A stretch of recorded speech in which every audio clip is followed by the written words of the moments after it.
Depicting on the background noise, you already guessed we're in the camp. Well, you're correct.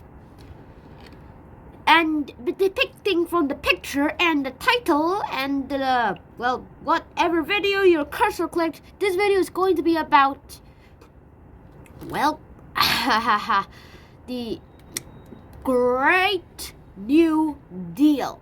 So how about we get on to it? I mean, it makes sense why we put Roosevelt and him signing some deals and a picture of it right there. Well, let's just get started. Oh yeah. Merry Christmas, everyone. One day late. Yeah, I'm recording this on the December 26th. So, how about we get started? Da da da da da da. Da da da da da da da da da da da da da da. Da da da da da da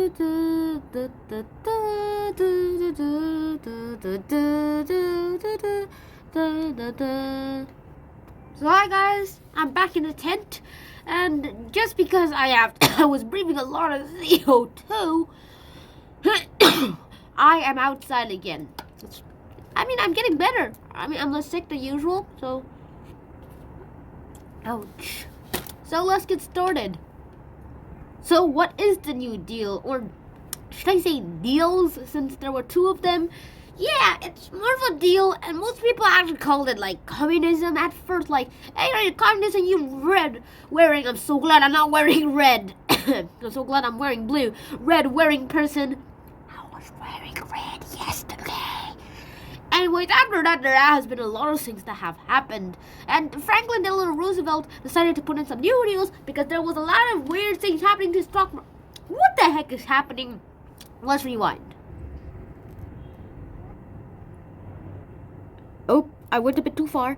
Let's fast forward. There we go. So, the Great Depression. So, what was the Great Depression like and how did it start? It happened like this. It started all when it was like the roaring 20s. And like this is a great time for everyone. It's a time of money and investment. Speaking of money investment, let's start with that. There were a lot of banks out there, and there has been a lot of things that have happened to it. So a lot of people like banks. So they started investing in it. And eventually the banks used all that money to invest in other stuff and to sell it too. Like the stock market. And people started buying stocks like crazy. And the prices of stocks rose so high that businesses and other major tycoons were trying so hard to keep up. Wait a second. Wait. What? Isn't that bad? It is. But look. People are still buying stocks. It's getting more, not decreasing. What the heck is it with these guys? Well, turns out no one's really noticing. They see other people's achievements and they decide to do the same. Pouring all of their life savings into investing all of these to get more stocks. Eventually they take loans from the banks to, well, buy more stocks. Eventually reason had to be heard. And people realized that this was all a bad idea. And then they realized that this is all, well, they don't even know what their stock prices are. And then on October 24th of 1929, it's the record of how many stocks is sold is broken. It's like 14 million something. And then just the next Tuesday, there's Black Tuesday. Everything, 16 million. I'm pretty sure that's that number. More than 16 million of stocks is sold. Some stocks are actually worthless. And here you are, the Great Depression. Now FDR comes save the day, right? Well, he is not the only one who saved the day. In fact, it's debatable on when and until when the Great Depression started and ended. Some say it's until World War II, some say it was just a little time before World War II, others say that FDR ended it single-handedly. I'm pretty sure a lot of the historians would say no to that, and others would probably say that FDR helped it and started the costs to end the Great Depression. So what does FDR do? He does do a lot. And what is his attack on the Great Depression? Like, what is his next move on the Great Depression chessmate? Well, he says all this, that he'll do this in his 1932 campaign. And if he gets office for 1933, he'll get it. And if he gets all that sweet stuff, sweet electoral college, and gets elected and gets all of the popular vote, then he will I'll do this. Also, I will unban alcohol. That must have been a lot of really good news for a lot of people who were surviving on some other things. And so, you know what? He gets all that wet votes, and he gets all that electoral college. 472 versus Hoover's 59. And it's a landslide.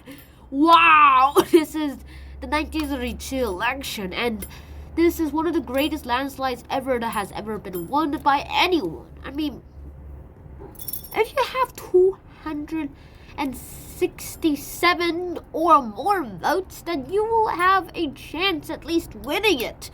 But Roosevelt, he's probably one of the best presidents ever. He's on the top 3 best presidents in United States history. The other 2 being Abraham Lincoln and George Washington. Winning all the states except for 1, 2, 3, 4, 5, 6. So after that, other than unbanning prohibition, he puts in some things like the CCC or Civilian Conservation Corps, not Carrie Chapman Cat, like what I made as a joke back then. And also makes the USA Work Program, the Works Progressive Administration, the WPA. And then we also get the CWA, which is the Civil Works Administration. We also get the FSA, which is the Farm Security Administration. And we also get the NRA, which is the National... Wait, what? Okay, it was supposed to be NERA, but it turns out that's the National Industrial Recovery Act. I'll just call it NERA, NIRA. And we also get the Social Security Administration, the SSA. Also, some people call it SSI. Okay, I'll just use SSA. And that's pretty much it. And then World War II breaks out. And all of this, the world is very, very confusing right now. So, how does it even work? And why does the United States have Greenland? I'm not sure I can answer that question. But I can answer the question of what happens now. A lot of things happen.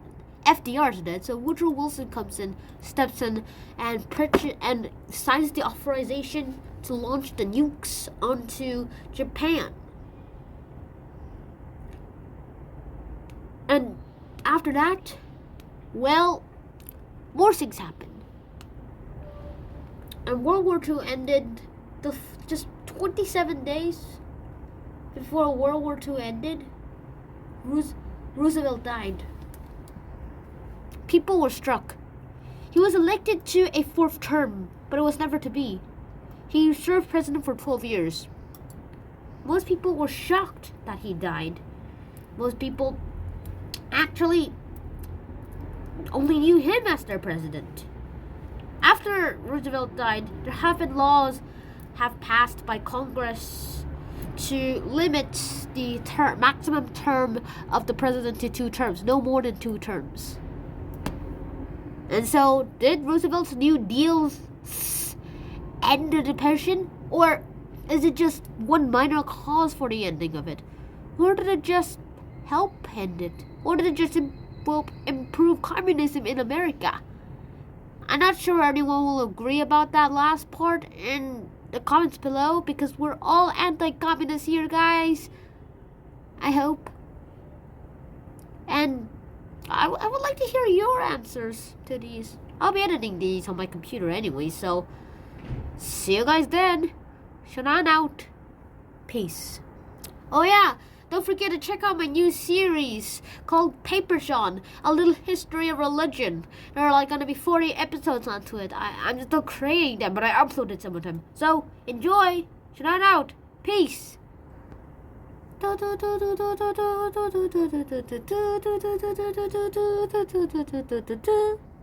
Some distractions, will ya?